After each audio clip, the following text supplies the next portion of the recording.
Summer season মানেই tan season. গরমে যতই সানস্ক্রিন ইউজ করো, ইদার মেকআপ ইউজ করো, ট্যান তো পড়বেই।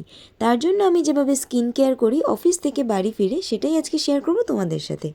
ফার্স্ট, এভরিডে অফিস থেকে বাড়ি ফিরে একটা ওয়াইপস দিয়ে ভালো করে ফেস অ্যান্ড নেকের মেকআপ রিমুভ করি, and then regular face wash দিয়ে ভালো করে রাব করে ফেস ওয়াশ করি ফর দ্য 2 টাইমস। অ্যান্ড তারপর উইকলি 2 দিন আমি এই মাস্কটা ইউজ করি, যেটা ট্যান রিমুভ করতেও অত্যন্ত উপকারী। একটা টমেটো নিয়ে সেটাকে 2টো ভাগে কেটে নিয়ে তাতে কিছুটা কফি অ্যান্ড হানি দিয়ে ভালো করে মিক্স করে নিয়ে ফেসে খুব ভালোভাবে রাব করি।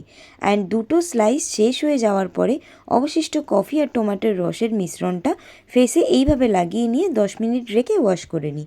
অ্যান্ড জাস্ট দেখো ফেসটা আমার কেমন গ্লো দিচ্ছে। And then regular night skin care করি, যেমন ফার্স্ট আমি ইউজ করি গুড ভাইবসের এই rose water as a toner, তারপর প্লেক্সের গুয়াভা সিরাম যেটা আমার স্কিনকে গ্লো করে অ্যান্ড সাথে হাইড্রেটও রাখে। তারপর পন্ডসের লাইট হাইড্রোজেল মিরাকেল ময়শ্চারাইজারটা ইউজ করি, এটা স্কিনকে ডিপলি হাইড্রেটেড রাখে, এই গরমেও কোনো চিপচিপ ফিলিং আসে না, তাছাড়া স্কিনকে কোমল করে তোলে। লাস্টে জুডিওর এই লিপ বামটা খুবই প্রিয় আমার। And last but not daily, এম ক্যাফিনের এই আই প্যাচটা লাগিয়ে আমি আমার বাকি কাজগুলো সেরে নিই। সো এই ছিল আমার নাইট স্কিন কেয়ার রুটিন। এইরকম আরও ভিডিও দেখার জন্য আমার পেজটা অবশ্যই ফলো করে দিও। টাটা।